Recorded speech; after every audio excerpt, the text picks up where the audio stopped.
The President of the United States seems to have a big problem with Germany. How are we going to resolve this?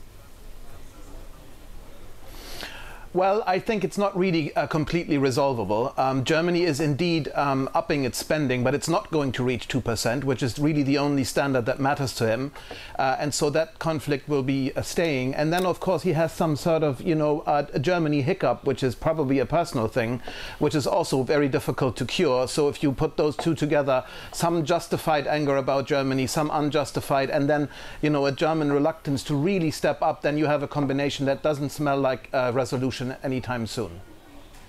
The President also seems to have a problem with Germany when it comes to the trade story as well. He's mentioned German automobiles on a number of different occasions. Are we conflating defense policy and trade policy?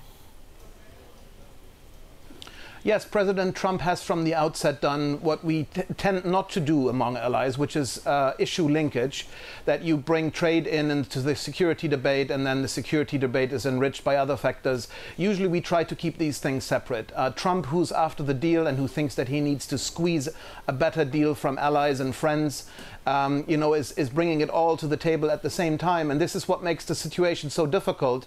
And this is also what makes it so difficult to actually argue with him, because there is, of course, some justified anger, both on the trade and on the defense side.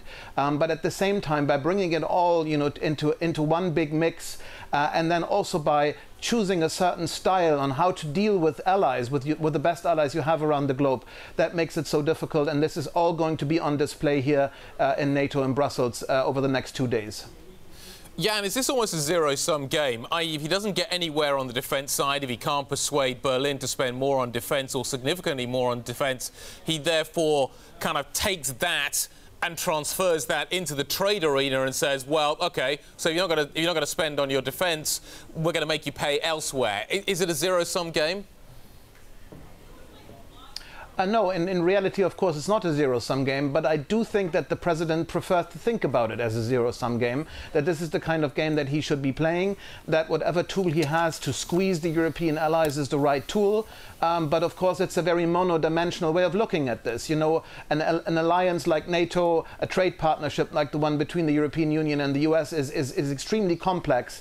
If you squeeze it too hard and if you, basically in a very unsophisticated way put pressure into it, not only does it destroy your own trade arrangements and your alliances, but also this is a signal to your adversaries and foes out there that there's, a weaker West. And that's a political statement of the first category, which Donald Trump doesn't seem to be interested in too much.